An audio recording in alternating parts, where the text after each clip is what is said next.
All right, hello, welcome. My name is Catherine Preston. I am one of the programmers for the Philadelphia Film Festival. We're so excited to have Lapsis in our lineup this year. It is such an interesting movie, and I find it so funny, but also so relevant and interesting in so many ways. So we're so excited to have it, and I'm joined now by the writer, director, and composer, Noah Hutton. Welcome. Thank you so much. Thanks for having me. Yeah, of course. We're super happy to have you. So if you have any questions, for those tuning in from home, you've just watched the film. I'm sure, there's a lot to sort of unpack in this movie. So if you have any questions, submit them and I will ask them. But in the meantime, I can get us started. I read that you shot this in only 26 days. Is that right? Yeah, it was a 26-day shoot. Yeah. That's so short. I would love to hear about the shooting process, especially because so much of it was obviously predominantly outside. Yeah, so we had 26 days was like 4 weeks basically. So we didn't work 6 day, we did 5 day weeks. So people had a full weekend. So it really was like 4 full weeks. And 3 of those weeks was in the forest. And 1 week was in Queens for the kind of like, Ray at home stuff. And the forest stuff we were really nervous about because obviously if it rains for any number of days, you lose your flexibility in what you had planned to do, especially with the robots that we were using, because we were using all practical effects. So all the robots were real robots. If it had rained, we wouldn't be able to shoot with them. So it was a challenge to stay on budget, to stay on schedule. We got very lucky that we only really lost like a half day for that whole stretch in the forest to rain, and that's just luck. Like if I don't know what we would have had to really scramble if we had lost more time. So, we had a lot of speaking parts, a lot of extras, and a lot to wrangle. But we had really strong producing team, and that's really what it takes when you're working at that scale. Sure. And you mentioned the practical effects. I loved that for this movie because it just the whole film feels so personal and so sort of human. Even though I mean it's not in the past, it's not in the future. It's sort of this like you sort of said yourself, I think like a parallel present, right? Yeah. So I loved that use of practical effects as opposed to like a CGI. Was that an intentional sort of, was that difficult also to do the practical effects as opposed to, relying on some CGI or? Yeah. Well, luckily we didn't have any explosions. We didn't have any, metaphysical events like, time travel or any kind of like, people being like transported or zapped or anything. It was all pretty realistic physics that happened. So, the cubes seem maybe like they're suspended, but they're just on wood platforms. The robots are real robots. They were provided by, this is our Pennsylvania connection. They were provided by a lab at UPenn. And That's so cool. so a lab at UPenn called the COD Lab, who had in the past has supplied robots for this company, Boston Dynamics, which people might be familiar with their robots. They go viral sometimes, like these realistic dogs and humans and stuff. So this robot that's in Lapsis was an old prototype of theirs from the 90s that I found like on their website. And we just felt like it had the right vibe. It was kind of in that uncanny valley between being cute and ominous. And there was something that I liked about that in terms of a character that these robots could play in the film. So the COD Lab at UPenn provided these robots for free for us. If we would have had to build them ourselves, it would have been terribly expensive. And so they made it an academic project, and they got credit at UPenn for doing this. And they sent 3 students to the set for the summer and control the robots during production. So that was super lucky because we wouldn't have been able to do a kind of practical effect like that on budget. We would have had to do CGI, and it wouldn't have looked, I think, as good as it does when it's all in camera. Yeah, and it's funny because they're sort of just, and the character even acknowledges this, they don't move super fast. They're not these like really cool, like futuristic, whatever. They're just sort of these like, like slow moving, kind of like a little janky, but like endearing. So Yeah. no, it really worked well. So you've referred to this as a blue collar sci-fi, and I love that. Can you talk a little bit more about that as a concept? Sure. Yeah. I guess I feel like I see a lot of sci-fi these days that I would call white collar sci-fi, in that, and I think you could, a lot of people have written about this film, comparing it somehow to Black Mirror. And I would actually call Black Mirror more white collar sci-fi, in that it's more about the people who invent and benefit directly from technology. Most of the episodes, I would say, fall into that heading. Whereas, we really set out to tell a story about a worker who's caught kind of under the underbelly of a tech boom. And so blue collar sci-fi to me speaks to someone who doesn't necessarily, in the way that I've grown up in the last 20 years, seeing the Silicon Valley bubble, emerge and what it is today. It doesn't feel to me like working people benefit that much from that tech boom. So I guess this is kind of a response and a comment on the world I've grown up in, where I feel like the more pressing need now is to tell blue collar sci-fi stories that, shed more of a light on the people who are actually interacting with tech on a day-to-day level, as the workers who power these, gig economies of the world. Yeah, I was gonna say that I feel like there are kind of a lot of different social critiques that one could draw from this film. Did you feel as though you wanted to sort of leave that open to interpretation more, or if there was like a more specific, like pointed social commentary that you were going for? Yeah, I think the film is rather unambiguous in its critique.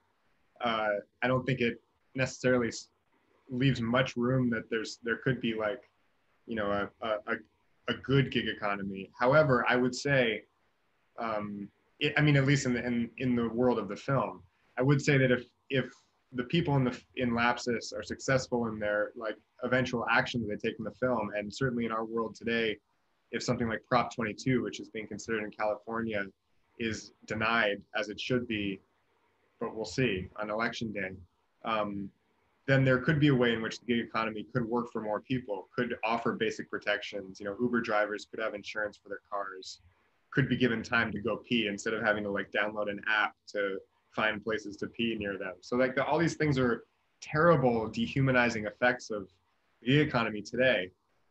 Certainly in Lapsis, that has only maybe even gone farther. But I would, looking at our world that we actually live in, not a parallel present, I would say I would hope that, companies could create a better form of the gig economy, though the problem might be, a more systemic one. It might not just be a result of these companies' individual, poor taste. It might be a larger problem with our economic system as a whole. Right. So your background is mostly documentary filmmaking. Was this sort of transition into narrative filmmaking always something that you sort of had in mind, or was it more unexpected? I think I always had a desire to make a narrative film. I started in documentary filmmaking, but it was much more just what I could go out and do as a kind of like interested person in the world with a camera. I could go out and make documentary films about subjects I was interested in, and work with a few people and stay on a very low budget doing it. But I always wanted to try to make a narrative film. It took me a few attempts at writing a script that I could feel was kind of worth it to gear up, because it's much more of an endeavor in many ways to make a narrative film. You have to raise much more money and get many more people collaborating. So I wanted to make sure that I was excited enough by the idea, even while I was the one writing it. So that took a while. I tossed out a couple scripts that I'd written, and it took a few swings at it, but eventually that is what I wanted to do. Yeah. And where did Lapsis start for you? It started weirdly. I've just lost some light. I don't know if you can tell. Oh, that's okay. Mood lighting. Yeah, it is quite a bit more moody now. No,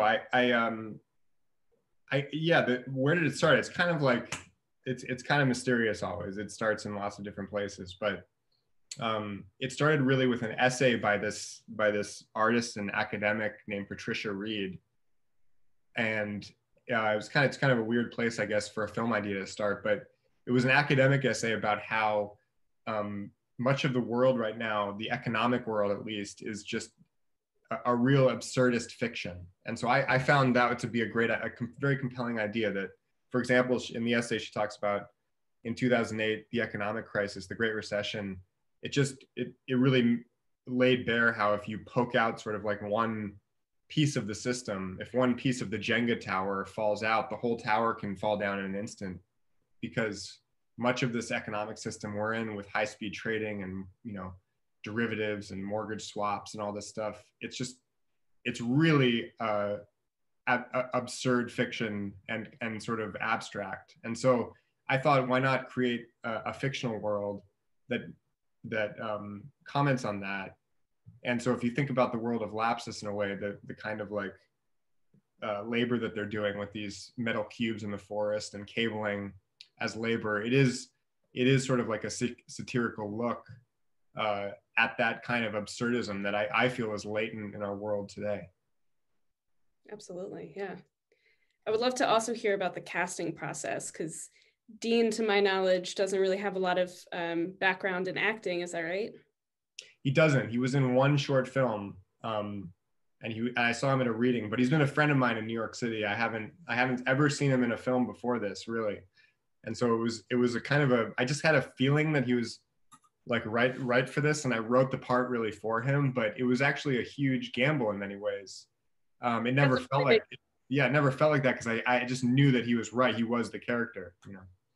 It's a big leap of faith, I imagine, but he really did have this quality to him that sort of, it was like James Gandolfini almost. Like there was this kind of like oafishness, but so endearing and so kind of innocent. Totally. Yeah, major Gandolfini vibes. I'm with you on that. Nice. And then Madeline, how did she get involved? She was another friend of mine in New York, just sort of like in the film and theater world. And I had written a short that I ended up not making that would star her. And so I when I started writing Lapsis, I just had her in mind. And her and Dean were sort of like the two characters that I wrote for specific actors that I knew. Everyone else, we pretty much went out and cast. I didn't know prior to the film. Yeah, they had such an interesting relationship, the two of them, like very stark differences in terms of their just overall demeanor. It was really interesting seeing them play off of each other in that way. Yeah, totally. I was into that. I was into like, maybe there's like a hint of romance, but not really. Like it's just sort of, they're more just sort of like platonic. They're kind of like interested in one another, and yeah. and are so different, you know, that they're sort of just like, who are you? And I'm kind of interested in that. Yeah, it's funny you say romantic, but not quite, because the first time I saw it, I was telling you before we went live that I watched it for the second time today.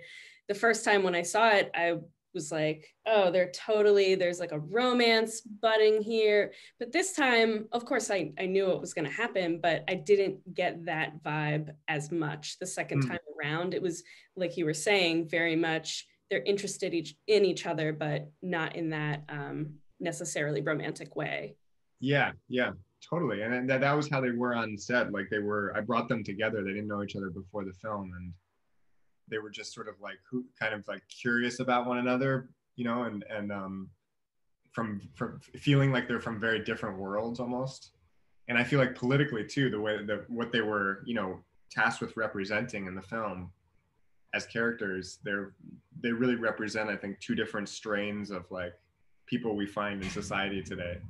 The kind of like rugged individualist, like if I try just like everyone else, you know, it's a fair shot, whatever, and then sort of a much more woke critique of the system and the head start that people get. So, and I feel like I can channel those two parts inside of myself even. So I was interested in kind of bringing those two forces into collision.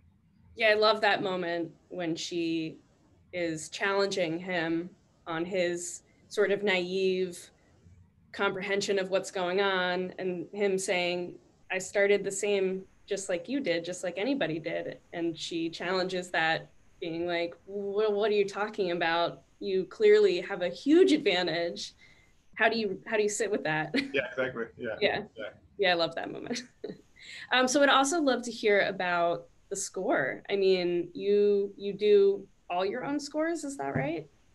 Yeah, I do. I have done all my own scores for all my doc work and this score as well. It's sort of like I also edit the film, so it sort of becomes part of the editing process very organically. I just figure out how a sequence is feeling and then what kind of music we'll need, and then I go off and make that music and come back. So it all kind of happens, under the same roof. You make it sound so easy. Do you have a background in music? I don't. I am self-taught in that, and I'm not really like I couldn't sit down and play sheet music at all. I don't have any real like musical theory ability. I do it all by ear, and I don't even know. I like every time I sit down to do it, it sort of starts like feeling like it's the first time I'm doing it. So I don't really have a. It's sort of like just completely intuitive in a way. I don't really know what I'm doing, but something happens. Well, it came together really well. I appreciate it. No, really. I mean, it's not something that everyone can do, especially also the editing component, the writing component. It's just, that's a lot. Not all directors have such a big hand in their own work. Yeah, and it's not necessarily a good thing. Like I would like to maybe collaborate with composers in the future. It's not something I'm wedded to doing every time. In this particular case, like very scrappy project, trying to stay at a low budget, spending money where we could, really see it on screen. If it was something I could do, I was going to do it to sort of like, honestly save budget. But I hope it doesn't feel like I was saving budget by scoring it myself. I hope it like, it works for the film. That's all. No, it definitely works. Absolutely. So this film is kind of unexpectedly more timely than you'd expect, and I'm sure more than you expected as you were gearing up to release this and do the whole festival scene. Obviously, so much has happened since March, and especially with the mysterious disease, right, that keeps young people at home. How has it been for you to experience this film amid a pandemic? Yeah, we were part of the narrative feature competition at South by Southwest, which was the first film festival that was canceled at the beginning of COVID back in March. And so we really were that first wave of films that we were all geared up to have our big world premiere, and thought literally the week before thought we were going down to Austin to do it, and canceled. So, I think films after that who thought they were at Cannes or, later into the summer at different festivals, and then certainly later by like Toronto and New York Film Festival, had already built it up in their head what it was going to be like to do it non-physically and virtually. But we really felt like we had the rug pulled out from under us in terms of like our great journey as an independent film out into the world. So it's been a very interesting year. It's been pretty much all virtual everywhere. We won a jury award at Busan International Fantastic Film Festival and back in the summer, and we weren't there to accept that or anything. And it's just so crazy to think of what could have been. But at the same time, there are lovely things about getting to start working on my next script in the meantime, and sort of like I live in a pretty bucolic rural place, so I have not many complaints. So it's been a mixed bag for sure. Yeah. Well, it's definitely a weird experience, of course, for all of us, doing a festival, just being at home and not having that, we were talking before, just not having that connection with the audience. And I can only imagine having a film, especially your first narrative film, and not being able to have that audience sort of participation and reaction. And And your film, I loved the balance that you struck between the humor and sort of the looming, you know, thrilling aspects of it and just sort of the darker stuff. But there's so many funny moments in the film, and I imagine that would be something that would be really exciting to have an audience experience, right? And yeah, totally. Like that's so valid. Like the feeling of being in a theater when people can share a laugh together is the most wonderful feeling. Not just necessarily for the person who, you know, made the film or anything, but just as on a human level, to share a laugh with strangers is really therapeutic. And one wonders about that as a thing that like really isn't happening now for whatever else, you know, we can work on in our spare time. I was honestly, I was kind of like years ago disillusioned from becoming a narrative filmmaker. I'd written a couple of scripts. I hadn't thought they were very good. I was making documentaries. And then I made a narrative short that played at a very small festival in New York called New York Shorts Fest. And it screened at the Sunshine Theater. And it was a weird little short about a guy getting stuck in his bathroom and like getting lost on the internet. and but it's screened in front of an audience, a full audience in the Sunshine Theater in New York, and like I remember the moment, like there was the first laugh in the film, like the first funny thing, and like the room laughed. It was honestly the turning point for me in deciding that I was going to stay at it and try to keep making narrative films. Was that moment of just being able to share a laugh with strangers in the room. So, you know, not experiencing that this year with Lapsis has been very strange. I hope to get at least one shot to just sort of laugh at some of the stuff with people. I mean, that's the hope. We'll get there. Yeah, exactly. We'll get there. Well, this has been such a pleasure. We are, as I said, so excited to have Lapsis as a part of the festival this year. I really love this film a lot. I loved seeing it again for a second time and sort of rediscovering some more quiet moments that I had missed the first time. And it's been a pleasure to talk to you, Noah. Thank you so much. Great questions. And thanks so much for the conversation. And I hope people enjoy the film, and hope to make it to your festival someday soon. I know. Here's hoping next year, maybe. Yeah, maybe. All right, well, enjoy the rest of your night. And for everyone who tuned in tonight from home, thank you so much for sticking around after watching Lapsis and watching this conversation, and enjoy the rest of the festival.